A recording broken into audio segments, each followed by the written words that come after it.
So, hi everyone. I am Hope. I'm a volunteer with Kisumu City Cancer CBO. We are a cancer support group based in Kisumu. We basically do a lot of patient. Personally, I'm in charge of patient navigation coordination. And today here we have Penina Boga with us. She's a cancer survivor. She's going to tell us a story. Let her introduce herself. I'm Penina Boga, a cancer survivor, a breast cancer survivor. Welcome. I'm interested to know about your journey, your history, and everything about you. Like, I feel like mostly when a person has been diagnosed with cancer, the story is basically about themselves, like the story revolving about themselves. It's just about the cancer. Who are you? Penina is a teacher by profession. I teach biology and mathematics at St. Cecilia Lower Girls. I am a breast cancer survivor, of which I was diagnosed in 2018 March. 2018 March. Oh, okay. So Penina, when did you realize? When were you diagnosed? How did you find out? At first I had a lump. I just took it as a normal thing. So when I went to the hospital, I shared with a certain doctor, and the doctor just told me that maybe it can be a cancer. It can be a cancer. So I wasn't sure that. In fact, I doubted because in our lineage, I've never had somebody with it. So he told me to go and look for 6,000 shillings so that he can buy for me the biopsy gun. So I went, though I did not share with any of my family members. I waited for my salary. Then I went to the hospital after around 2 weeks. Then he took the sample, then gave me so that I can look for the pathologist here in Kisumu. Then I took my sample, then I waited for like 1 month. Why didn't you share with your family when you realized the moment the doctor said you had it could be cancer? Why didn't you share with the family? I knew because my dad has pressure. I did not want to shock people with all my problems. In fact, I knew I did not have it. Or you didn't think it was true? Yeah, because none of my family members had cancer. Okay, as Penina, like the moment you are told that, other than not believing like what was your first reaction the moment you were told, by the way, this could be cancer? Of course, you had to doubt. Yeah. Then after, I think I went for my holiday. It was April holiday. The schools were closed. Yeah. So I was in Nairobi, yet my results were out. But before that, I had already shared with a few of my family members. So my sister went and took that result. Though she lied to me that she had already gone through the letter. So when I came for my holiday, she told me that I should not open that letter. I should just open it to Siaya because it was me who went there. Also, you were diagnosed in Siaya. Then you went to Nairobi. Yeah. This time, the entire time, the results were I was not just yet. relaxed You were because just I okay. knew, of course, I did not have that. Yeah. So when I came from my holiday, I took the letter.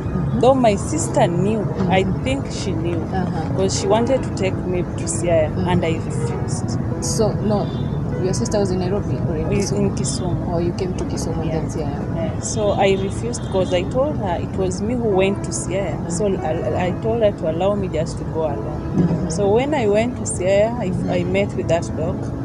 He was in theater, then he accepted to come. Then I gave him the letter. Then we were just standing. Then he told me, are you sure? Do you think you have cancer? I told him, no, of course I don't have. Then he told me to go at least in a certain room first so that we can share. Until that moment, still I knew I did not have it. You are sure you don't have cancer? So he opened the letter when we was just seated. Then he told me, do you have cancer or not? Then I told him, of course I don't have cancer. Then he told me, I'm sorry you have it. Okay. Yeah. Then I just told the doctor to at least to show me where I can go and decide what I want with my life. If I can commit suicide or continue with the life. Because cancer is a big deal. Yeah. So he just showed me somewhere where mourners normally sit. So I went there and I cried. So that moment, immediately my sister called. Then So you decided you were going alone. Your sister was not with you. Yeah. So I called her, then I shared. Then I talked to my brother.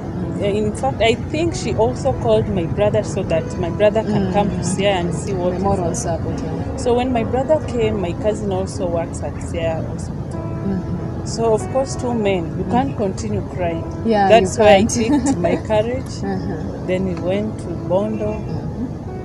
Then I told them at least we can look for any cancer survivor who can take us through the way, because so many doctors, of course, if you have suffered from cancer, people So will... the doctor just gave you room to cry and then nothing else. Nothing else. I was too emotional. So we went to Bondo immediately. With your brothers now. Yeah, and my cousin. So the first doctor I met there, in fact, he scared me. He told me, why did you leave this thing to reach to this stage? Obviously, you can't know that you have. You can't know, yeah. I was too emotional. I did not respond. He just told me, next week come back so that I remove that breast. God. Okay. I felt like I felt like all the doors has been closed, because by then I was on my late 20s. Late 20s. So I went and I told my brother that the doctor just wants money, and I'm not ready. So we came, and I waited for like 1 month. 1 month. Yeah. And I told my sister that we need to look for a specialist. So we went to Oasis. We met with a surgeon. Before that, we met with the oncologist who directed us to a surgeon. Then the surgeon again told us to go for another test. Because according to him, young girls, if you have not given birth, you cannot have that. You cannot have breast cancer. According to him, there are few girls, there are very few. Very, So he told me before he removed... And then you had not given birth, Yeah. late 20s. Yeah. So before, then after that, I waited for the second result. So the second result also was confirmed. So in fact, that day I just made up my mind. Okay. I just told them they have to remove it. So it was removed. It was removed. Then after around 2 weeks, I started my chemotherapy just here at Oh, they removed first, then you started the chemo. Then I went to Aga Khan for my radiotherapy in Nairobi. I was lucky enough to find to get the AMPAT. AMPAT supported me for my radiotherapy at Aga Khan. So there's misconceptions and myths concerning like rotating around that radiotherapy. Like I want you basically to share your journey through the entire thing, how it affected you emotionally, physically, everywhere. Like chemotherapy was not easy. You face a lot of rejection. In fact, radiotherapy finds you when at least your hair has started growing. Oh yeah. But chemotherapy pins you down. People will run away from you. Your hair goes. Your body structure goes. Everybody knows that this person is now sick. You just think you are alone in this world.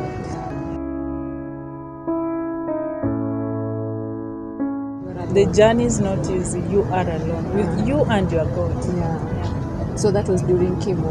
During chemo. During radio, that is when I realized I'm going to make it now. Oh, Yeah. You didn't have hope before radio. Okay, before radio people were telling us the side effect, how that thing is going to burn you, but radio is not too much. Like much. the side effect of radio, When you it's have to a be little secluded bit- for like 2 weeks. it is a little bit friendly, like unlike chemotherapy. Okay. Now through this entire process, did you have like a punching bag? The people you go to talk to, the people that you feel like, if I die today, this will be the person that hata nikafika binguni nitaambia Mungu kumbuka I wewe. had my parents, few friends, because of rejection. Friends really left. They left. In fact, friends started coming when after they have realized that I'm now picky. Yeah. but friends really left. I When you're remained now with, about to be a warrior. yeah, I remain with a few friends of which normally, of late, I normally treasure them. Yeah. My parents did not leave me. My close sibling, though I know it's when they're sharing with me how they used to cry.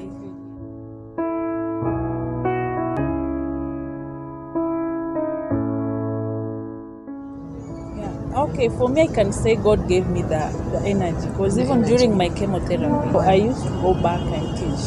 So, in fact, all the students were informed that I had cancer. It wasn't, I was too emotional, because some of them used to sympathize with me. Sympathize, yeah. I used to sit while teaching.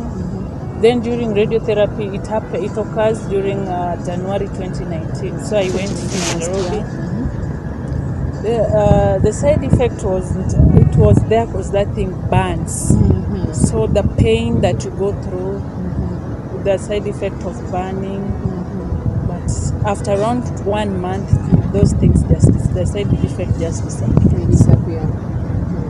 So when were you declared cancer free? I've not declared cancer, but I'm hopeful next year June I'll be declared. But you're positive now. I'm very positive. You wouldn't say, like, given an opportunity, a person who has just been diagnosed, like, basically I don't have cancer, I've not been confirmed to have cancer. So if I get a person who is also like starting, like she has just been told, if it's a girl, she's just been told, then maybe they get a doctor who also told you the same thing, tomorrow you come, we remove that breast. Like, what will you say to such a girl? I think I'll just encourage them. Because first thing I'll tell them, there'll be a rejection. Because if you're growing, you expect to have a husband, you expect to have a boyfriend. So the rejection should sink into her mind that those are the things that she's going to face. So she must be strong. The first thing, you must love yourself. You must love yourself. So the second thing, you must have that peace of mind. It's not easy achieving that peace of mind. Yours came when you went through radiotherapy. Yeah, it is not. Sometimes you can even cry. But if you are a girl, you are still young, first thing you must accept. It is your body. If it is your breast, ask yourself, those people that they have removed their eye. Yeah. If it is your eye, ask yourself, those people that they have removed their legs and they're still fighting, they have their one leg. Remember, even those people that claim to be healthy, they die on the road accident. So you just have to accept it has happened to you. Accept it, because thank God it is you, not somebody who was weaker than you. About, not somebody. So it is you. Accept it. What if a person who doesn't have cancer, like a person who is like just interested to hear people's stories, like a person like me, I literally live your moment. I felt what you felt when you went through your journey, like such a person, what would you tell such a person, like living healthy, doing things to avoid being in the same condition as you? I can't say, because I'm sorry to share this. I've met a cancer warrior, a gentleman who shared to me that he used to go for gym, he used to do exercise, he is a vegetarian, and yet he was diagnosed with cancer. So I can't tell you that don't do this, don't do this. But what I can say, once you've discovered you have it, just begin your medication. Immediately. Just be positive, because I've had so many cancer patients saying that they've never seen a survivor. So fight, so that it is God. I don't want to say that it is you. It is God. Your spirit is the one that is working, not you. Just fight. If your time will reach, you will go. But if it is not your time, you won't go. I appreciate you telling your stories, making people outside there stronger than they already are, and people going through your same situation stronger. And I wish, like, the day you get declared cancer free, you come here, we celebrate, we can buy do a that. cake. We can also buy the cake, celebrate and tell people this is possible. Like, when you're diagnosed, that is not the end of life, and we can do this, and we will walk with you through the journey. And we hope you continue being here for us and encouraging young girls. Thank you so much. So your life after cancer? Life after cancer. life after cancer. Okay, for me, I just want to do the community, just to tell. Okay, I met a lady in my village who had breast cancer, but because of the financial support, he started the medication, but she stopped. So That is a bad thing. yeah, so what I want to do, at least to print a t-shirt that I'll be just walking with it to inform people that there are survivors. They are survivors. Yeah, there are survivors, to encourage the patient. Yeah. So you'll walk with t-shirts saying, "Hey, I'm a cancer survivor. If I I'm can do planning it, you to can do it." If I can get that amount, Uh-huh. that is the only thing I wish to do. Once you're declared free, we can get you one. And I think that's such a noble cause, and we appreciate you so very much. Thank you for your time. Thank you for everything. And I think God continues blessing you more and opening your ways more. And we hope you get declared cancer free. I will.